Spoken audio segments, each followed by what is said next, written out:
Hello friends, welcome to Riddhi Siddhi education के इस video के अंदर जैसा कि हमने बताया था कि हिंदी वर्णमाला को कंप्लीट कराने के बाद उससे रिलेटेड 200 से ज़्यादा क्वेश्चन हम देखेंगे जो डिफरेंट डिफरेंट एग्जाम में पूछे गए हैं। वो हो सकता है यूपी पीएससी आरओ एआरओ, या आप बोल सकते हैं यूपी ट्रिपल एससी के जितने भी एग्जाम होते हैं, UP constable, UP SI, KVS, जो हमारे शिक्षाओं के लिए एग्जाम कंडक्ट किए जाते हैं, जैसे यूपी टेट, सुपर टेट। ठीक है, इनमें जितने भी टीजीटी पीजीटी, इनके अंदर जितने भी क्वेश्चन अभी तक इस टॉपिक से पूछे गए हैं सारे हम इस वीडियो के अंदर कवर करेंगे। हो सकता है ये दो पार्ट में हो, पहले पार्ट में हम स्वर के जितने भी क्वेश्चन आज तक पूछे गए वो कवर करें, और दूसरे में व्यंजन से रिलेटेड और विविध दोनों से रिलेटेड जो भी आज तक पूछे गए वो उसके अंदर कवर करेंगे। ठीक है, आइए शुरू करते हैं। सबसे पहले बात करें हमारे फर्स्ट क्वेश्चन की, तो फर्स्ट क्वेश्चन है हमारा हिंदी वर्णमाला में कितने वर्ण होते हैं। ठीक है, तो यदि बात करें वर्णों की संख्या, सबसे पहले इससे पहले हमें ये हो गया वर्णों की संख्या। तो जैसा कि मैंने उस वीडियो के अंदर कवर कराया है, जब हमने थ्योरी कंप्लीट की है, तो उसके अंदर कितने थे वर्णों की संख्या, टोटल कुल पूछें तो हमारी कितनी थी 52। ठीक है, जिसके अंदर हमारे यदि मूल पूछे जाते तो मूल वर्णों की संख्या होती है हमारी 44। ठीक है, ये है हमारे मूल वर्णों की संख्या। ठीक है, और यदि पूछा जाए मूल स्वरों की संख्या तो वो हो जाती है हमारी 11। ठीक है, मूल व्यंजनों की संख्या पूछी जाती तो वो हो जाती है हमारी 33। ठीक है, ये कुल स्वर हैं। यदि मूल स्वर पूछे जाते तो ये हो जाते 4। अब देखो इसके अंदर मूल स्वरों की संख्या कितनी हुई, मूल स्वर हैं हमारे 4। ठीक है, और टोटल स्वर कितने 11। ठीक है, इसमें 2 नपुंसक होंगे, मतलब कि अयोग्यवाह होंगे, अन और अह। उसके बाद बात करें हम 33, ये हैं हमारे मूल व्यंजन। ठीक है, और ये है मूल वर्णों की संख्या, और कुल वर्णों की संख्या हमारे क्वेश्चन के अंदर पूछी गई है। तो यहाँ पे हमारा ऑप्शन क्या हो जाएगा, कुल वर्णों की संख्या आ जाएगी हमारी 52। ठीक है, बढ़ते हैं नेक्स्ट क्वेश्चन पे। अब बात करें हम वर्णमाला के अंदर ही जो इसकी परिभाषा और परिचय, इससे जितने भी क्वेश्चन बनते हैं वो देखेंगे। जैसे बात करें पहले, एक पहला क्वेश्चन तो यही बनता है कि हमारा भाषा की सबसे छोटी इकाई कौन सी है, तो वो क्या आ जाएगी, हमारी भाषा की सबसे छोटी इकाई वर्ण है। फिर वर्णमाला पे क्वेश्चन बनता है, जो यहाँ पे मेंशन है वर्णमाला अल्फाबेट, इस पे ही क्वेश्चन बनेंगे। ठीक है, तो वर्णमाला क्या है, वर्णों का समूह या वर्णों का व्यवस्थित समूह को क्या बोलते हैं, हम वर्णमाला बोल देते हैं, या फिर वर्णों के समुदाय को भी क्या बोलते हैं, हम वर्णमाला बोलते हैं।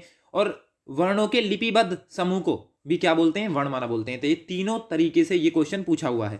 ठीक है, तो वर्णमाला क्लियर हो गई। उसके बाद बात करें हम अपने क्वेश्चन की, तो क्वेश्चन क्या है, हिंदी भाषा में कितने व्यंजन होते हैं। ठीक है, जैसा कि मैंने अभी प्रीवियस क्वेश्चन में बताया कि बात करें कुल व्यंजन की तो 39, यदि पूछे मूल व्यंजन तो 33, पूछे मूल स्वर तो 3।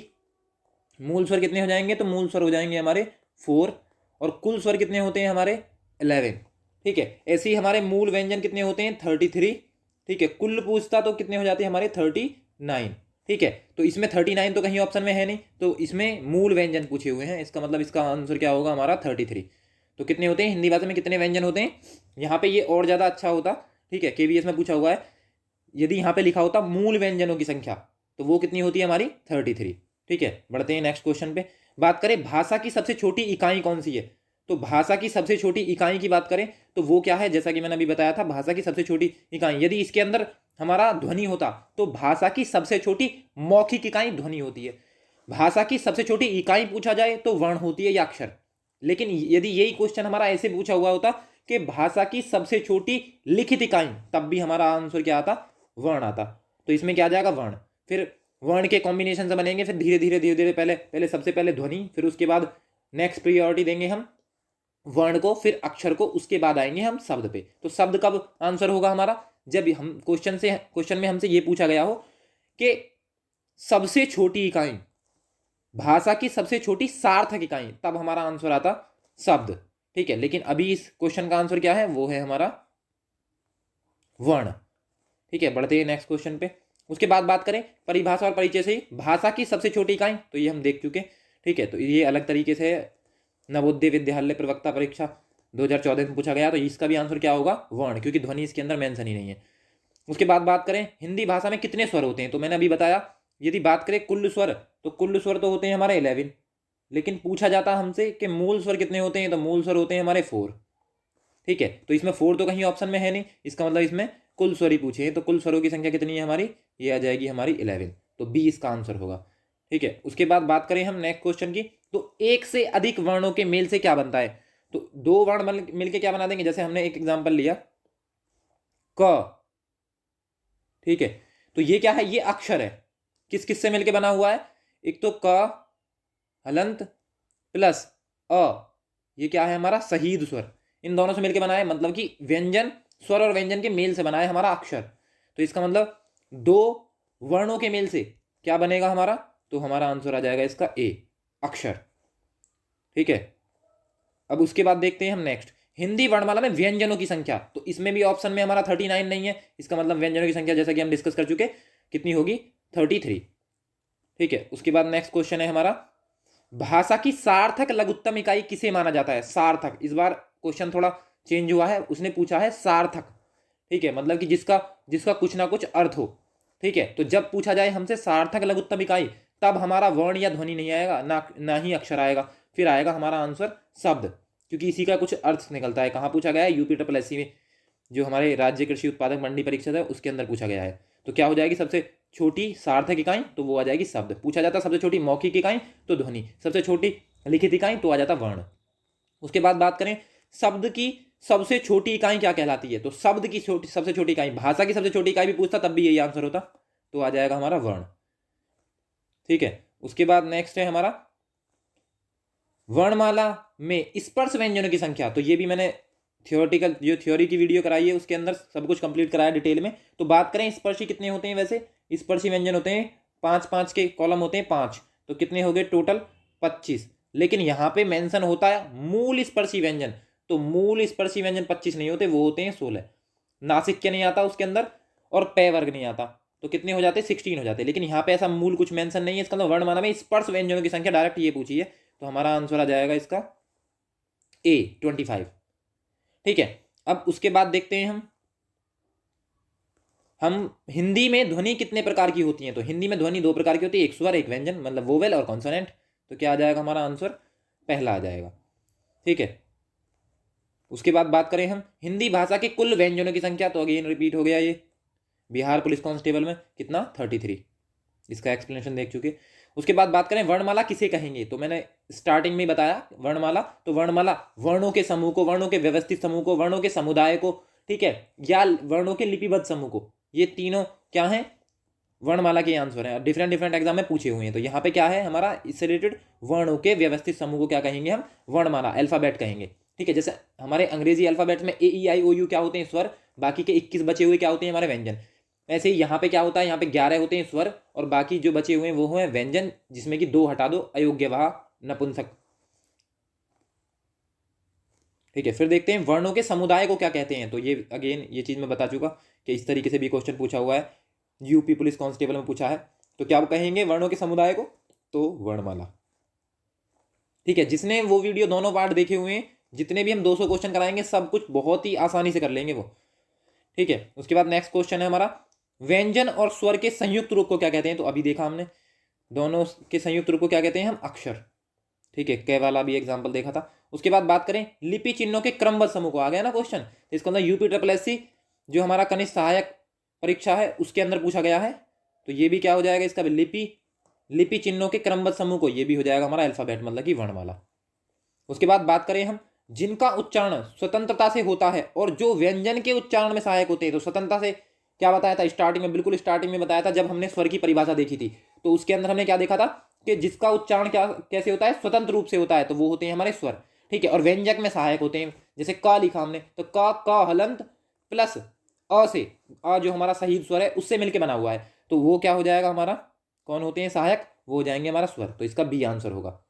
ठीक है, और जैसा कि मैंने बताया मुख से निकलने वाली लघुत्तम सार्थक वाक्य ध्वनि को क्या बोलते हैं, हम वर्ण कहते हैं। ठीक है, वर्णों की संख्या कितनी है, टोटल पूछे कुल पूछे तो वर्णों की संख्या 52 है, लेकिन मूल पूछे तो 44, मतलब कि 44 आ जाएगी, जिसमें स्वर कितने हैं 11, मूल स्वर कितने हैं 4। ठीक है, फिर व्यंजनों की कुल संख्या पूछी जाए तो 39, मतलब कि 39, लेकिन मूल व्यंजन पूछे जाए तो 33, स्पर्श व्यंजन पूछे जाए तो 25, और यदि मूल स्पर्शी व्यंजन पूछे जाए तो 16। ठीक है, तो ये साथ के साथ रिकॉल करते चलो ताकि बिल्कुल रट जाए। जिनका उच्चारण स्वतंत्रता से होता है, देख चुके, इसे क्या आया इसका आंसर, स्वर। ठीक है, उसके बाद बात करें हिंदी भाषा में हास्य स्वरों की संख्या कितनी है। तो जितने मूल स्वर हैं उतने ही हमारे हास्य स्वर हैं। तो मूल स्वर कौन कौन से थे हमने देखा था, अ, फिर उसके बाद ई, उ और हमारा री, इन्हें हास स्वर बोलते हैं, इनको ही क्या बोलते हैं हम, मूल स्वर भी हमारे यही हैं। तो मूल स्वर पूछे या हास स्वर, दोनों ही कितने होंगे, 4 4। तो इसका मतलब इसका आंसर क्या होगा हमारा, इसका आंसर हो जाएगा 4। ठीक है, तो मूल स्वर और हास स्वर दोनों ही कितने होते हैं, 4 4। निम्नलिखित में से कौन सा मूल दीर्घ स्वर है। ठीक है, तो जब मैं थ्योरी करा रहा था तब मैंने ये चीज मेंशन की थी कि संधि स्वर तो 7 होते हैं, लेकिन उन संधि स्वर के अंदर भी 3 होते हैं हमारे मूल दीर्घ स्वर और 4 होते हैं हमारे संयुक्त स्वर, जैसे कि अ, ए, ऐ, ओ, औ, ये थे हमारे संयुक्त स्वर जो कि 2 स्वरों के मेल से बने थे। लेकिन हमारा आ, उ, ठीक है, ई, तो ये 3 क्या थे हमारे दीर्घ स्वर। ठीक है, मूल दीर्घ स्वर। तो इसके अंदर मूल दीर्घ स्वर कौन सा है, इसकी बात करें, यदि बात करें हम इसकी, तो ये क्या है, ये भी हमारा संयुक्त स्वर है। ये क्या है, ये हमारा मूल दीर्घ है। ठीक है, ऊ भी हमारा क्या है, मूल दीर्घ है। ई भी क्या है, हमारा मूल दीर्घ है। ठीक है, तो इसने पूछा होगा मूल दीर्घ नहीं, हाँ मूल दीर्घ स्वर नहीं है। तो इसका मतलब कौन सा आंसर हो जाएगा हमारा, हमारा आंसर हो जाएगा फर्स्ट। नहीं, आंसर आ मूल दीर्घ स्वर है, ऊ मूल दीर्घ स्वर है, ई मूल दीर्घ स्वर है। इसका अंदर डी हमारा ऑप्शन होगा इसका। तो क्या आ जाएगा इसका आंसर, ये आ जाएगा ओ। ठीक है, तो ये होगा इसका डी आंसर होगा। उसके बाद बात करें निम्न में दीर्घ स्वर कौन सा है, तो इसमें उसमें दीर्घ स्वर नहीं है, इसमें दीर्घ स्वर पूछ लिया तो सीधा सीधा साफ दिखाई दे रहा आ। बाकी ए, ऐ और ओ ये क्या है, संयुक्त स्वर है। उसके बाद बात करें निम्न में से दीर्घ स्वर है। ठीक है, फिर अगेन दीर्घ स्वर का क्वेश्चन पूछ लिया। ठीक है, यूपिटर प्लस सी। तो दीर्घ स्वर क्या है इसमें, ई। ठीक है, तो क्या आ जाएगा हमारा इसका आंसर, इसका आंसर आ जाएगा हमारा बी। ठीक है, बाकी क्या है, ई क्या है हमारा हास स्वर है, मतलब कि मूल स्वर है। ए क्या है हमारा संयुक्त स्वर है, और ऐ ये भी क्या है हमारा संयुक्त स्वर है। उसके बाद बात करें किस स्वर के उच्चारण में दीर्घ स्वर से अधिक समय लगता है, तो वो या तो प्लुत स्वर होगा, ऑप्शन में है, ऑप्शन में है ये रहा। तो क्या होगा हमारा प्लुत स्वर। सुनती हो ओम, ये क्या है, हम जब आवाज खींच रहे हैं मतलब हाथ स्वर जो मूल स्वर है उनके कंपेरिजन में तिगुना टाइम लगे जिनमें, उन्हें बोलते हैं हम प्लुत स्वर। तो इसका मतलब दीर्घ स्वर में दुगना लगता है, तो दुगने से भी ज्यादा लगेगा, मतलब कि कितना हो जाएगा, तिगुना। मतलब कि सबसे ज्यादा टाइम किसमें लगता है, प्लुत स्वर में। उसके बाद बात करें हम प्लुत स्वर कौन सा है, तो प्लुत स्वर अलग ही दिख रहा है हमारा, क्या आ जाएगा, ओम, ये वाला। बाकी सारे त्रुटिपूर्ण है। उसके बाद है हमारे हिंदी स्वरों का वर्गीकरण जब जीभ के भाग के आधार पर किया जाता है तो निम्नलिखित में से कौन सा भेद इसके अंतर्गत नहीं आएगा। ठीक है, तो अग्रस्वर होता है जब जीवा आगे की तरफ जाती है, मध्य स्वर जब मध्य में रह जाती है जीवा, जब पीछे की तरफ जाती है तो उसे बोलते हैं पथ स्वर। तो विवृत स्वर जो है ये क्या है, ये हमारा गलत है, ये हमारा ओष्ठाकृति के आधार पर आएगा वर्गीकरण, तब आएगा इसका मतलब ये इसका डी आंसर है। ठीक है, उसके बाद नेक्स्ट नेक्स्ट है मध्य स्वर। तो जैसा कि मैंने अभी बताया, हमने उसके अंदर देखा भी था मध्य स्वर के अंदर क्या क्या आएगा। ठीक है, तो बात करें हम मध्य स्वर की, तो मध्य स्वर में क्या आ जाएगा, एक ही था मध्य स्वर के अंदर, क्या, अ, ये मध्य स्वर था, और ई अग्रस्वर था। ठीक है, यदि इसके अंदर देखें हम पूरा, ये हम कवर कर चुके थे उसके अंदर। फिर उसके बाद बात करें इसी में, तो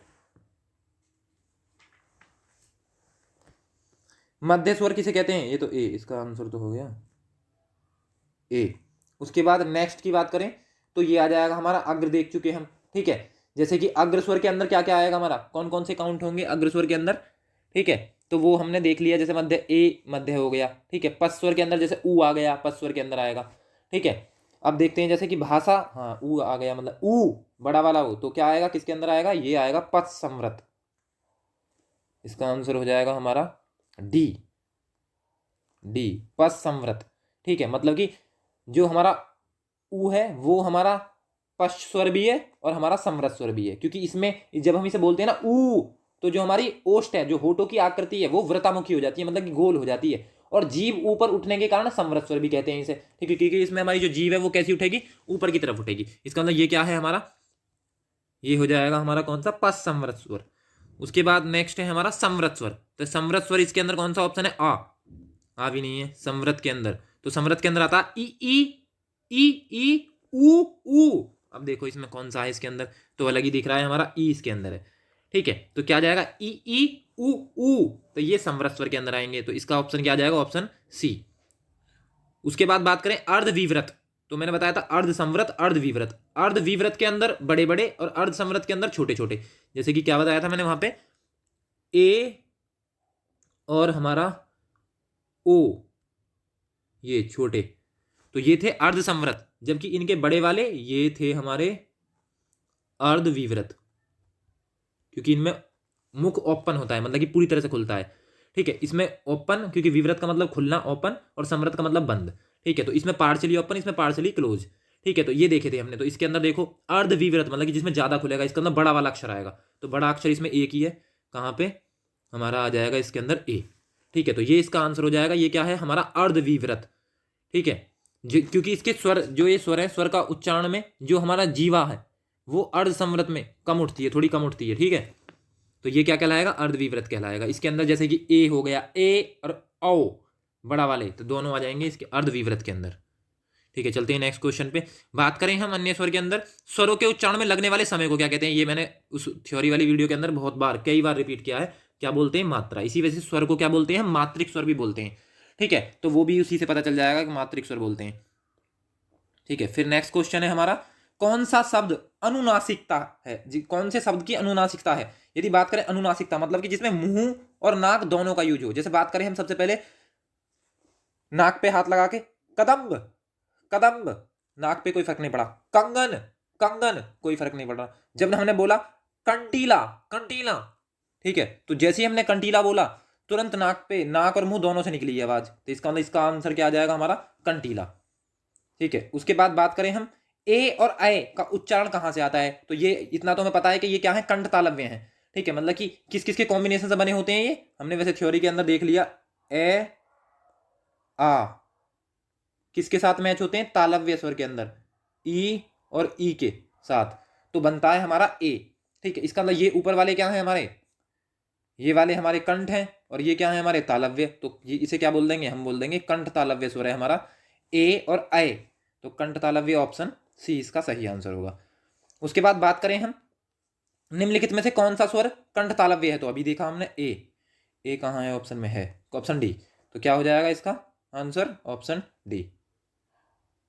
ठीक है, उसके बाद हमारा निम्नलिखित में से कौन सा शब्द में अनुनासिकता, वही अगेन नाक और मुंह दोनों का यूज हो। तो बोल के देखो एक बार, क्या आ जाएगा हमारा, संभव संभव। ठीक है, फिर संभावना, नाक पकड़ के संभव संभावना, नाक पे कोई इंपैक्ट, नाक के पास कोई वाइब्रेशन नहीं हो रही। लेकिन जब बोला हमने संभालना संभालना, तो संभालना बोलते ही क्या आया, नाक पे इंपैक्ट आया। इसका मतलब इसका आंसर क्या होगा, इसका आंसर होगा ऑप्शन सी, संभालना। ये नाक और मुंह दोनों की सहायता से बोला जाएगा। ठीक है, तो इसमें क्या होगा, दोनों का प्रयोग होगा। ठीक है, जो हमारा श्वास है, उच्चारण में श्वास का जो निकास है वो मुंह और नाक दोनों से होगा इसके केस में। ठीक है, तो इसका क्या होगा ऑप्शन, ऑप्शन होगा हमारा इसका सी। उसके बाद नेक्स्ट क्वेश्चन है, निम्नलिखित में से कौन सा संयुक्त स्वर नहीं है। तो संयुक्त में मैंने अभी देखा ए आ ई मिलके क्या बना देंगे हमारा ए आ ए मिलके क्या बना देंगे हमारा बड़ा, जो हमारा एनक वाला आए। ठीक है, ऐसे ही हमारा ए आ प्लस ऊ मिलके बना देंगे ओ। ठीक है, तो मतलब कि ये क्या है, ये संयुक्त स्वर है हमारे चार। ठीक है, इनमें से संयुक्त स्वर नहीं है। तो देखो ये ए भी संयुक्त स्वर है, आई भी, उसके बाद ओ भी संयुक्त स्वर है। तो इसमें ऑप्शन कौन सा बचा, ऑप्शन हमारा एक ही बचा, ओ। तो ये इसका सही आंसर है सी। तो क्या आया, ऊ क्या है हमारा, ऊ ये हमारा दीर्घ स्वर है। ठीक है, तो ये संयुक्त स्वर नहीं है। उसके बाद बात करें स्वर ध्वनि का प्रकार। तो स्वर ध्वनि के प्रकार कितने होते हैं, तो अब हमने देखे हैं अभी। स्वर ध्वनि के अंदर क्या होंगे, हाथ स्वर, उन्हें बोलते हैं मूल स्वर। तो ये क्या जाएगा, हाथ स्वर और मूल स्वर। उसके बाद आता हमारा दीर्घ स्वर, जिसके अंदर 3 है। उसके बाद संयुक्त स्वर के अंदर ही काउंट कर लेते हैं दीर्घ स्वर को, संधि स्वर के अंदर। ठीक है, अब प्लुत स्वर के अंदर ये क्या आता है, जैसे ओम। तो ये तीनों टाइप है किसके, हमारे स्वर के। इसका मतलब इसका ऑप्शन क्या होगा, इसका ऑप्शन होगा ऑप्शन डी। ठीक है, मतलब कि उपयुक्त तीनों स्वरों के प्रकार हैं। उसके बाद बात करें स्वर ध्वनि के प्रकार। तो स्वर ध्वनि के प्रकार हम देख चुके, क्या होंगे ये अलग है, पीजीटी में पूछा गया है। तो क्या अभी देखा हमने, हास्व दीर्घ और प्लुत, मतलब उपरोक्त सभी। उसके बाद वर्ण तालिका के अनुसार हास्व दीर्घ और प्लुत क्या है, ये सेम क्वेश्चन है वैसे तो, बस भाषा चेंज है। तो क्या आ जाएगा, किसके हैं, हास स्वर, दीर्घ स्वर, प्लुत स्वर। इसका मतलब किसके टाइप है, ये स्वर के टाइप है। उसके बाद बात करें जिनकी ध्वनि केवल मुख से निकलती है, उन्हें क्या बोलेंगे, जैसे उसे बोलते हैं अनुनासिक, जिसमें मुख और नाक दोनों से निकलती है, इसे क्या बोलेंगे, निर्नुनासिक। तो निर्नुनासिक ऑप्शन डी इसका सही आंसर है। ठीक है, तो व्रतामुखी मतलब जिसमें आकृति गोल हो जाती है होठों की, अव्रतामुखी जिसमें गोल नहीं होती, अनुनासिक जिसमें नाक का यूज होता है, निर्नासिक जिसमें नाक का यूज नहीं होता। उसके बाद बात करें स्वर ए आई का उच्चारण कौन सा है। तो ए आई अभी देखा आपने, ए आ प्लस ई मिलके ए, और ए आ ये क्या है, हमारे कंठ स्वर है, और ई ये तालव्य है। इसका मतलब ये क्या आ जाएगा हमारा, कंठ तालव्य। बहुत बार क्वेश्चन रिपीट हुआ है। ठीक है। उसके बाद बात करें कंठ तालव्य, तो अगेन यही है, ठीक है, बस लैंग्वेज चेंज है, कंठ तालव्य। उसके बाद ए, ये भी कंठ तालव्य है, ठीक है, तो ऑप्शन डी इसका आंसर है। यूपिटरप्लेसी जो राजस्व निरीक्षक है उसमें पूछा गया है। उसके बाद किस वर्ण का उच्चारण स्थान कंठ तालु है, तो कंठ तालु फिर अगेन यही है, ठीक है, तो क्या आ जाएगा हमारा ए, ये कंठ तालव्य है। उसके बाद मात्रा स्वर को क्या कहते हैं, तो मात्रा स्वर को क्या कहते हैं हम, जो मात्रा, ये चीज भी मैंने उस थ्योरी वाले में अच्छे से मेंशन की है, तो इसे बोलते हैं हम समरूप या फिर ग्राफीन, ठीक है, तो ये हो जाएगा इसका सही आंसर ऑप्शन बी। उसके बाद बात करें ओ औ, तो ये किससे बनेगा, ए आ प्लस ऊ मिल के बनाएंगे ओ। इसका मतलब क्या हुआ, पहले कंठ उसके बाद ओष्ठ, तो दोनों कंबाइन होकर क्या बना देंगे, कंठोष्ठ, तो डी इसका सही आंसर होगा, कंठोष्ठ ध्वनि है ये। उसके बाद बात करें स्वर किसका भेद है, तो स्वर किसका भेद है, तो ये है वर्णों के भेद है ना, स्वर व्यंजन, इसका मतलब वर्णों के भेद है। उसके बाद ये थे हमारे स्वर से रिलेटेड जितने भी इंपॉर्टेंट क्वेश्चन बन सकते थे या अभी तक प्रीवियस एग्जाम में किसी भी एग्जाम में पूछे गए हैं, वो हमने सारे इसके अंदर कवर किए, ठीक है। नेक्स्ट वीडियो में हम देखेंगे व्यंजन से रिलेटेड और फिर उसके बाद विविध, दोनों से रिलेटेड जो हमारे 2020, 21 या 19 या 16, 17 के एग्जामों में पूछे गए हैं वो भी देखेंगे हम, जो विविध मिसलेनियस के अंदर। इसके बाद हमारा वीडियो आएगा व्यंजन पे, तो व्यंजन के लगभग हम 150 के करीब क्वेश्चन देखेंगे, ठीक है। थैंक यू फॉर वॉचिंग, मिलते हैं नेक्स्ट वीडियो में।